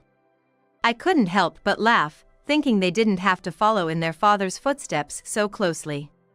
Of course, Michael ended up getting fired due to the commotion. Now both he and Linda are working multiple jobs, sweating it out to pay the alimony. As for me, I went back to my parents' house and told them everything. We discussed what I should do next and decided I'd live with them. Together with my parents, we're now renovating the house to make it comfortable for the three of us. Because of this, we're currently staying somewhere temporarily. Since the divorce, I've been freed from all that mess, And thankfully, my work has been recognized, leading to an increase in my income. From now on, I'm going to work even harder and live a happy life. Being with my parents is now the greatest joy of my life.